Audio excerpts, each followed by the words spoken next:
Successful people see opportunity in every failure. Average people see failure in every opportunity.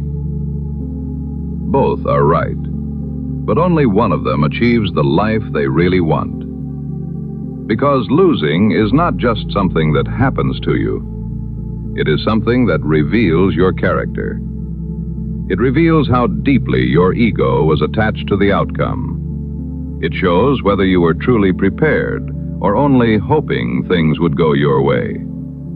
And that is why most people hate losing, because they think the loss is telling them who they are. They lose once, and suddenly they say, "Maybe I am not good enough." They fall short and mistake one result for a final verdict. That is not losing. That is surrender. A loss is not a permanent result. It is a mirror. It shows you where the work is still unfinished, where your preparation was thin, where your discipline was shallow. And if you are strong enough to look at that mirror without running from it, the thing that hurt you can become the thing that builds you. That is the art of losing, not pretending it does not hurt, because it will. Losing is painful. It humbles the ego. It makes you sit alone with questions you do not want to answer. Questions like, why was I not ready? And those questions are uncomfortable. But that's a good thing. They are supposed to be. Because a man who cannot sit with the truth of a loss will keep repeating the same mistakes in a different form. He will blame the market, blame the timing, blame everything except himself. And as long as he does that, the loss teaches him nothing. If you refuse to learn from failure, you are destined to repeat the same mistakes over and over. Loss without reflection becomes bitterness. But losing paired with honesty and reflection becomes wisdom. That is the difference. Every loss is crucial information if you are disciplined enough to study it. It tells you what needs to change. Maybe your routine was not good enough. Maybe your focus was scattered. But those are not things to hide from. The information that is available through losing can be life-changing. Because the man who studies his losses starts moving in a way where success is only a matter of time. He no longer sees defeat as proof that he should stop. He sees it as instruction. He asks better questions.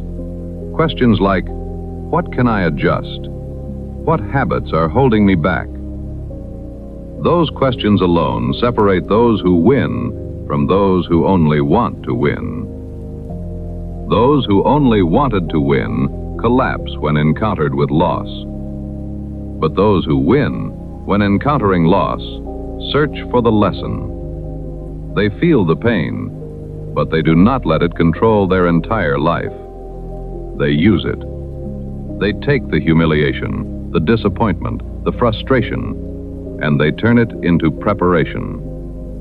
Because losing gracefully does not mean smiling like nothing happened. It means refusing to let the loss go to waste. It means turning defeat into information. It means saying, this hurt me, but it will not leave me empty-handed. Most people want to win without ever being exposed.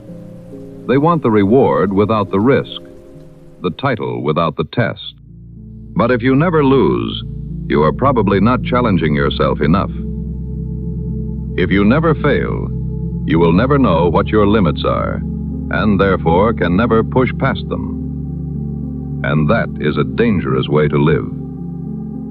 Because playing small can feel peaceful in the moment, but it is anything but in the long term. It is avoidance.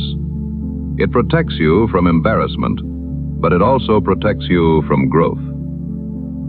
A man who refuses to lose also refuses to learn the parts of himself that only pressure can reveal. He never discovers how much he can endure. He never learns what breaks his focus. And following this path just leaves a man exposed to the weaknesses he's been avoiding.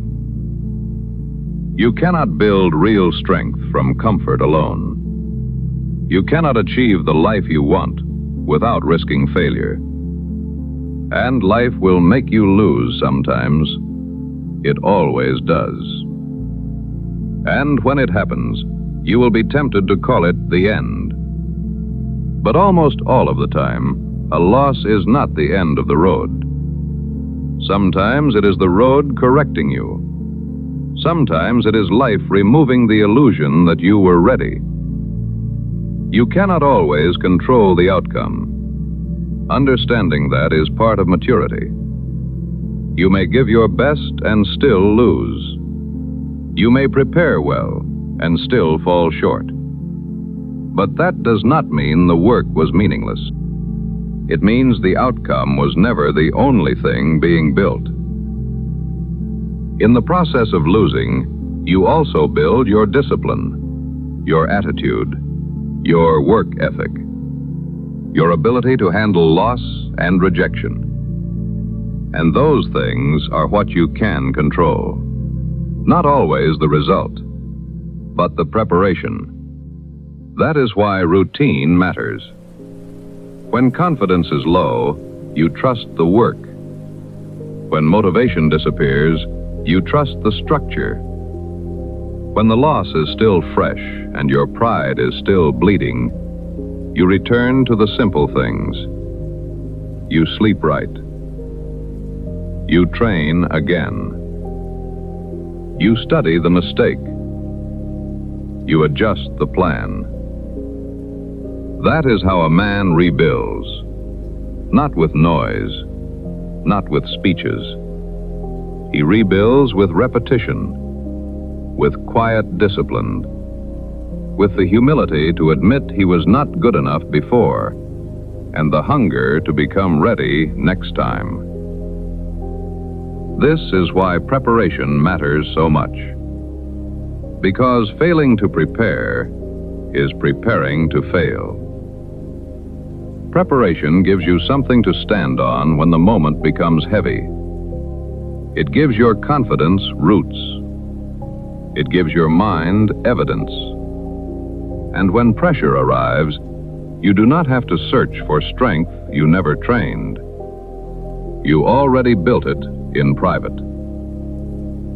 That is what people do not see. They see the performance. They see the result. They see the comeback. But they do not see the lonely work between the loss and the return. They do not see the mornings where you did not feel like starting again. They do not see the sacrifice, the focus, the willingness to pay a price most people only talk about paying. Because success always looks easier from the outside. But the higher the level, the higher the cost. And losing highlights whether you are willing to pay it. Because after defeat, many people become casual. They protect themselves. They lower the dream. They make excuses. But really, they are trying to avoid feeling that pain again. A man who is serious about success does the opposite. He does not run from the challenge. He seeks the level that exposes him. He understands that if he wants a higher version of himself, he must be willing to meet higher resistance. That is why you should not fear losing as much as you fear never being tested. A loss can be studied. A loss can be used. But a life spent avoiding the arena leaves you with nothing but unanswered questions. And that kind of regret is heavier than defeat. Because defeat gives you something to work with. But regret gives you ghosts you can't outrun. So, lose if you have to. But do not sit on the sidelines. Start again if you have to. But start again wiser, sharper, more prepared, more honest than before.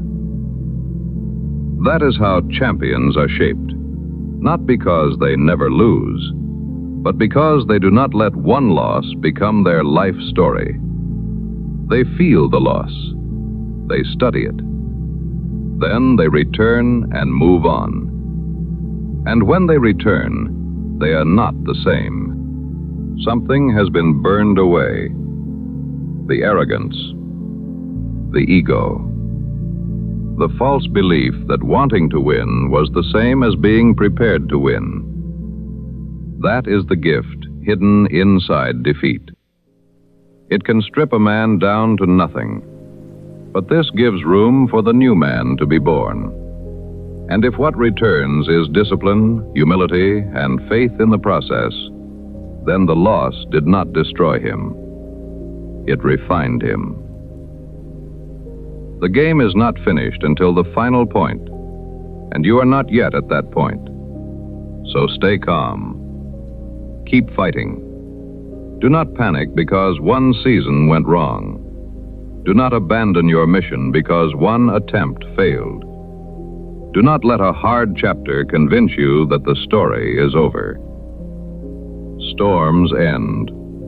Bad days pass. The winter does not last forever. But when it ends, you need to be ready. Losing is not the opposite of winning.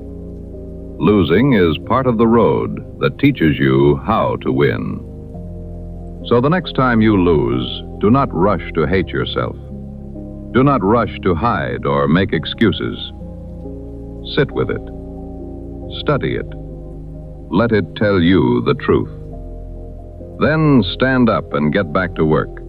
Because what tried to break you can make you stronger if you allow it. And if you keep learning, keep showing up, and keep refusing to quit, the thing that once looked like defeat may one day become the reason you finally achieve your goals. There is still more in you.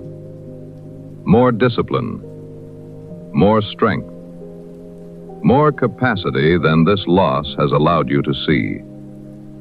So do not fear the loss. Fear the man who refuses to learn from it.